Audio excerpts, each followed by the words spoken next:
Om Sairam. Welcome to my channel Sri Sai Divya చరణాలు.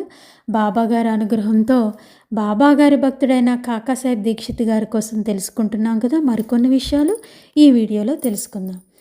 చంద్రునిలోని మచ్చలాగా కాకాసాహెబ్ దీక్షిత్ గారికి కొంచెం కోపం కూడా ఉండేది.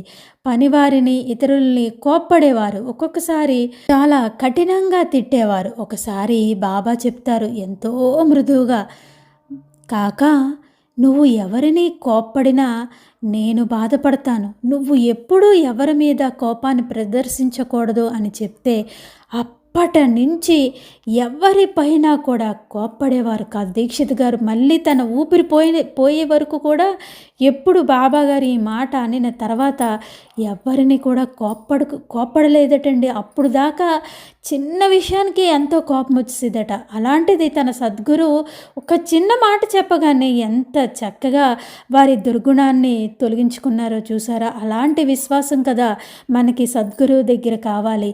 ఇంకొకసారి విల్లేపార్లేలో దీక్షిత్ గారు వారి ఇంట్లో కూర్చొని మిత్రులతో మాట్లాడుతూ ఉంటే ఒక తేలు దీక్షిత్ గారు కుర్చీ పైన ఎక్కుతూ ఉంటుంది. అది గమనించిన వారి నౌకరు, వారి స్నేహితులు ఒకరు చెప్పు తెస్తారు, ఒకరు కర్రను తెస్తారు. కానీ కాకాసాహెబ్ దీక్షిత్ గారు ఆ తేలును చంపనివ్వకుండా కర్రతో దూరంగా తరిమేస్తారు. దానికి ప్రాణభిక్షను పెడతారు. అలాంటి మృదు స్వభావానికి దీక్షిత్ గారు పెంచుకున్నారు. దీక్షిత్ వాడలో విపరీతమైన నల్లులు ఉండేవి. ఒకసారి నాన్నగారు షిరిడీకి వచ్చినప్పుడు నల్లులు చంపడానికి పౌడర్ తెచ్చుకుంటారు. నాన్న పడుకునేటప్పుడు ఆ పౌడర్ చల్లుకొని పడుకునేవారు. షిరిడీ నుంచి వెళ్ళిపోయేటప్పుడు ఆ పౌడర్ అక్కడే వదిలిపెట్టి వెళ్తారు నాన్నగారు. ఆ తర్వాత శ్రీ లక్ష్మణ్, కాకా మహాజని వారు పడుకునే దగ్గర చల్లుకోవడం చేస్తారు. దీక్షిత్ గారు కూడా ఆ పౌడర్ చల్లుకొని పడుకోమని అంటే దీక్షిత్ గారు అస్సలు ఒప్పుకోరు. ఎందుకంటే ఆ పౌడర్ చల్లుకోవాలి అంటే నల్లులు చాలా చిన్న ప్రాణులు. కేవలం ఈ సృష్టిలో మానవునికి రక్తం తాగి బ్రతికేవి కేవలం నల్లులు మాత్రమే. అవి ఒక అంశు రక్తం మాత్రమే అవి తీసుకుంటాయి. మనకు 4 అంశులు రక్తం వస్తుంది. ఏమవుతుంది?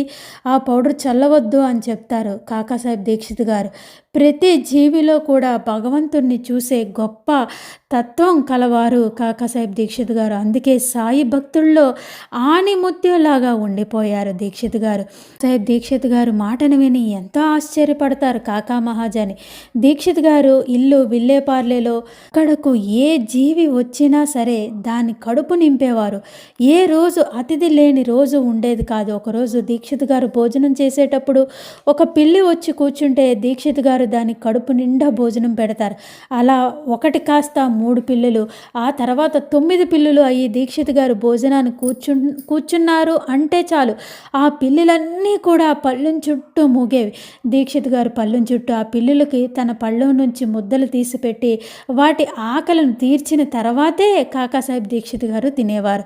అయితే ఇంట్లో ఉన్న పనివారు తమ యజమాని పట్ల ప్రేమతో దీక్షిత్ గారు భోజనాన్ని కూర్చునే ముందే మరొక పళ్ళెలో అన్నం, పాలు కలిపి ఆ పిల్లలకి పెట్టేవారు. ఎందుకంటే దీక్షిత్ గారు కొంచెం ప్రశాంతంగా తినాలి అని.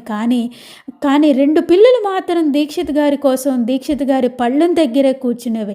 పనివారు ఎంత ప్రయత్నించినా ఆ 2 పిల్లలు మాత్రం దీక్షిత్ గారి పళ్ళెం దగ్గరే తినేవి.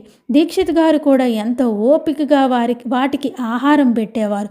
ఇప్పటికీ కూడా వారి ఇంటి దగ్గర పిల్లులు ఉన్నాయటండి. ఎప్పుడైనా ఎంక్వైరీ చేసుకొని కాకాసాహెబ్ దీక్షిత్ గారి ఇంటికి వెళ్ళగలిస్తే ఇప్పటికీ కూడా వాళ్ళ ఇంట్లో పిల్లులు ఉన్నాయంట. ప్రతిరోజు దీక్షిత్ గారి ఇంట్లో ఒక సేరు బియ్యం కానీ సజ్జలు కానీ కేవలం జంతువులకు పెట్టడానికి వండించేవారు. వీధి కుక్కలకు కూడా మొదట 1-2 వచ్చేవి. కొన్ని రోజుల తర్వాత 20 కుక్కల వరకు వచ్చేవట. వాటికి అన్నిటికీ ఆహారం పెట్టేవారు కాకాసాహెబ్ దీక్షిత్ గారు. అవి రోజు రోజుకు పెరుగుతుంటే ఎంతో సంతోషపడేవారట కాకాసాహెబ్ దీక్షిత్ గారు. దీక్షిత్ గారు ఇంట్లో ఉన్న ఊరికి వెళ్ళిన పనివారు ఆ జంతువులు అన్నిటికీ కూడా ఆహారం పెట్టమని చెప్పి వెళ్ళేవారు. ఒకరోజు బాబా కాకాసాహెబ్ దీక్షిత్ని పిలిచి, నువ్వు 9 నెలలు దీక్షిత్ వాడ మేడపైనే ఉండి ఊరికనే నేను చెప్పిన గ్రంథాలను చదువుతూ ఉండు. నువ్వు బయటికి రావడానికి వీలు లేదు. నా దర్శనానికి కూడా నువ్వు రాకూడదు అని చెప్తారు. బాబాగారి ఆజ్ఞను పాటించి ప్రతిరోజు ఆ వాడాలో ఉండి బాబాగారి ఫోటోకి పూజ చేయడం, బాబాగారు ఏ సద్గ్రంథాలైతే చదవమన్నారో అవన్నీ కూడా చదవడం చేసేవారు. ప్రతినిత్యం భగవంతుని యొక్క నామస్మరణ చేస్తూ ఉండేవారు. ఒక సద్గురువు కోసం శిష్యుడు ఏ విధంగా ఉండాలి అనేది మనం కాకాసాహెబ్ దీక్షిత్ గారిని ఒక మంచి ఉదాహరణగా తీసుకోవచ్చు. ఆ 9 నెలలు ఎన్నో కఠినమైన పరీక్షలు పెడతారు బాబా. ఆ తర్వాత 9 నెలల తర్వాత బాబా దర్శనానికి రావడానికి ఒప్పుకుంటారు. ఆ తర్వాత దీక్షిత్ గారు బాబా దర్శనానికి వచ్చినప్పుడు బాబా కఫ్నీల్లో ఒకటి తీసి ఇస్తారు. ఎంతోమంది భక్తులు అలాంటి ప్రసాదం కోసం కళ్ళు కాయలు కాసేలా ఎదురు చూసేవారు. చాలామందికి దక్కేది కాదు. ఎంతో అదృష్టవంతులకే బాబా గారి కఫ్నీని ప్రసాదంగా తీసుకునే అదృష్టం దక్కేది. అందులో చాలా తక్కువ మందికి బాబా కఫ్నీ ఇచ్చారు. అందులో ఒకరు కాకాసాహెబ్ దీక్షిత్ గారు. ఆ కఫ్నీని ఇస్తే ఎంతో సంతోషంతో బాబాగారి మహాప్రసాదంగా తీసుకొని షిరిడీలో ఉన్నప్పుడు వాడ నుంచి బయటికి వచ్చినప్పుడు వేసుకొని వచ్చేవారు. బాబా ఫోటోకి పూజ చేసేటప్పుడు, ఊరికి వెళ్ళి షిరిడీకి వచ్చినప్పుడు షిరిడీ పొలిమేరలో ఆగి కఫ్నీ వేసుకొని బాబా దగ్గరికి వచ్చేవారు దీక్షిత్ గారు. ఎప్పుడైనా ఖాళీగా ఉన్నప్పుడు ఆ కఫ్నీని చేతులతో మృదువుగా రాస్తూ ఎక్కడ పోగులు తెగినా వాటిని ముడివేసేవారు. ఆ కఫ్నీ బాగా చిరిగిన తర్వాత బాబా మళ్ళీ కఫ్నీ ఇస్తారు. ఆ కఫ్నీని కూడా ఎంతో జాగ్రత్తగా ఉంచుకుంటారు. ఈ 2 కఫ్నీలు కూడా కాకాసాహెబ్ దీక్షిత్ గారు. ఆ కఫ్నీ తన దగ్గర వచ్చిన తర్వాత ఎప్పుడు కూడా ఒక చెడ్డ తలంపులు కానీ, ఎవరి మీద ఒక చెడు ఆలోచన కానీ, ఎవరి కోసమైనా చెడు మాట్లాడుకోవడం కానీ ఏవీ రాలేదంట కాకాసాహెబ్ దీక్షిత్ గారికి. అనునిత్యం తన సద్గురు యొక్క ధ్యాస, లేదా తన సద్గురు ఏ గ్రంథాన్ని పఠించమంటే ఆ గ్రంథం చదవడం, అంతే తప్ప ఎంతో నిజంగా దీక్షిత్ గారికి అప్పుడు కలిగిన భావన, ఎంత అదృష్టం ఉంటే అలాంటి స్థితికి రాగలుగుతారు. ఎప్పుడు కూడా ఒక చెడ్డ తలంపులు రాకుండా చాలా జాగ్రత్తగా ఉండేవారట. సాక్షాత్తు భగవంతుడు దేహానికి తాకిన వస్త్రం నాకు వచ్చింది అంటే చెడు ఆలోచనలు నాకు రాకూడదు అని ఎంతో జాగ్రత్తగా ఉండేవారు దీక్షిత్ గారు. బాబా కేవలం దీక్షిత్ గారికే కాదు, కొంతమందికి మాత్రం కప్నీని ఇచ్చారు. చాలాసార్లు బాబా కప్ని చిరిగిపోతే దునిలో వేసేవారు. ఒకసారి బూటీ అల్లుడైన జీజీ నార్కే గారు మసీదులో ఉన్నప్పుడు బాబా వారి ఎదురుగుండానే ఒకరిద్దరికి కప్నీలను ఇస్తారు. అయ్యో బాబా నాకు కూడా ఒక కప్నీ ఇస్తే బాగున్ను అని ఆయన మనసులో అనుకుంటారు జీజే నార్కే గారు. కానీ బాబా సర్వాంతర్యామి కదా, ఎవరి మనసుల్లో ఏముందో ఆయనకు తెలుసు. బాబా నార్కే వైపు చూసి చెప్తారు, నేను కఫ్నీని ఇవ్వలేదు అని నువ్వు బాధపడద్దు, అందుకు అల్లా అనుమతి నాకు లేదు అని బాబా గారు చెప్తారు. ఊరికే ఎవరికి ఏమీ ఇవ్వరు అని మనకు తెలుస్తుంది. ఈ లీల ద్వారా నార్కే బాబాను పెద్దగా నమ్మేవారు కాదు మొదట్లో. అలాంటి వారు నార్కే బాబా పాదాల చెంతకు రప్పించుకొని ఏ విధంగా మారుస్తారంటే, నార్కే గారిని ఒకసారి షిరిడీకి వస్తారు జీజీ నార్కే గారు. బ్రిటిష్ గవర్నమెంట్లో పెద్ద స్థాయిలో ఉద్యోగం చేస్తూ ఉంటారు కదా. బూటీ అల్లుడైన జీజీ నార్కే గారు షూటు బూటు హ్యాటు అన్నీ పెట్టుకొని షిరిడీకి వస్తారు. మధ్యాహ్న హారతి కోసం, భిక్ష కోసం బాబా బయలుదేరుతున్నారు. ఎవరో ఒకరిని భిక్షకు ఒక్కొక్కసారి పంపించేవారు. ఆ రోజు అనుకుంటారు నార్కే గారు, ఈరోజు భిక్ష చేసే అవకాశం బాబా నాకు ఇస్తే బాగుండును అని. అంటే సరే అని బాబా తన భక్తుల కోరిక తీర్చకుండా ఉంటారా మరి? బాబా నార్కేను పిలిచి ఈరోజు నువ్వు భిక్షకు వెళ్ళు అని చెప్తారు. అప్పుడు నార్కే కోటు హ్యాటు అన్నీ తీసేస్తూ ఉంటే, భిక్షా పాత్రను తీసుకుంటూ ఉంటే, అప్పుడు మళ్ళీ బాబా చెప్తారు, కోటు హ్యాటు అవన్నీ ఎందుకు తీయడం, అవన్నీ తీయకుండా నువ్వు భుజాన్ని జోలే పట్టుకొని నువ్వు భిక్షకు వెళ్ళు అని చెప్తారు. బాబా ఎలా చెప్తే అలాగా నార్కే గారు సూటు బూటు హ్యాటు పట్టుకొని ఆ రోజు భిక్ష చేసుకుని వస్తారు జీజీ నార్కే గారు. చాలా సందర్భాల్లో దీక్షిత్ గారు కూడా భిక్షకు వెళ్ళేవారు.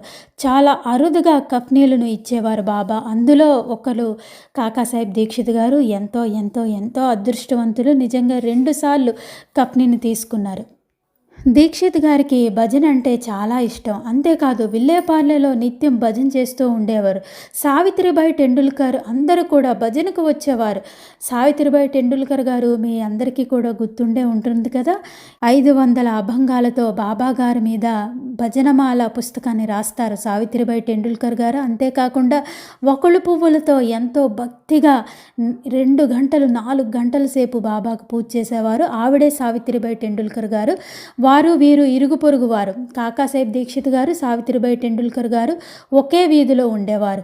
కాబట్టి కాకాసాహెబ్ దీక్షిత్ గారు వారి ఇంట్లో భజన ఉన్నప్పుడు సావిత్రిబాయి టెండూల్కర్ గారు కూడా వెళ్తూ ఉండేవారు. అందరూ కూడా భజనకు వచ్చేవారు. శ్రీ నానాసాహెబ్ చందోర్కర్ గారు దీక్షిత్ గారి ఇంట్లో భజన చేస్తూ ఉంటే దీక్షిత్ గారు ఆ భజన జరిగిన సేపు ఆ సమయం అంతా కూడా ఎంతో తన్మయత్వంతో కళ్ళు నుంచి నీరు కారుతూనే ఉండేదట.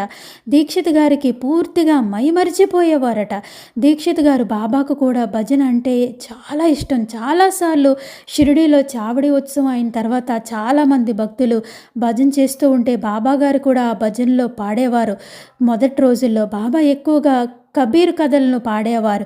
బాబా మధ్య మధ్యలో దాసుగను అన్నాడు అని అనగానే అందరూ సాయి రహం నజర్ కర్నా బచ్చోం కా పాలన్ కర్నా అని అందరూ పాడేవారట.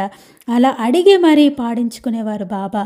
ఈ విధంగా తన సద్గురు యొక్క ధ్యాసలో, తన సద్గురు యొక్క చరణాల దగ్గర, తన సద్గురు యొక్క అనుభవాలతో, సద్గురు ఇచ్చిన బహుమతులతో నిజంగా వారి జీవితాన్ని ధన్యం చేసుకున్న అదృష్టవంతులు శ్రీ కాకాసాహెబ్ దీక్షిత్ గారు. ఎవరికి దక్కిందండి ఇలాంటి అవకాశం? నిజంగా ఆ రోజుల్లో కాకాసాహెబ్ దీక్షిత్ గారికే దక్కింది. ఎందుకు వారికి దక్కిందంటే అంత భక్తి, విశ్వాసం, నమ్మకం, బాబా పైన అనంతమైన నమ్మకం ఉంది కాబట్టే వారికి ఆ అవకాశం బాబా గారి దగ్గర దొరికింది. మరెన్నో విషయాలు బాబా గారి అనుగ్రహంతో దీక్షిత్ గారి కోసం మరొక వీడియోలో తెలుసుకునే ప్రయత్నం తప్పకుండా చేద్దాం. సమర్థ సద్గురు శ్రీ సాయినాథ్ మహారాజ్ కీ జై. ఓం సాయిరామ్.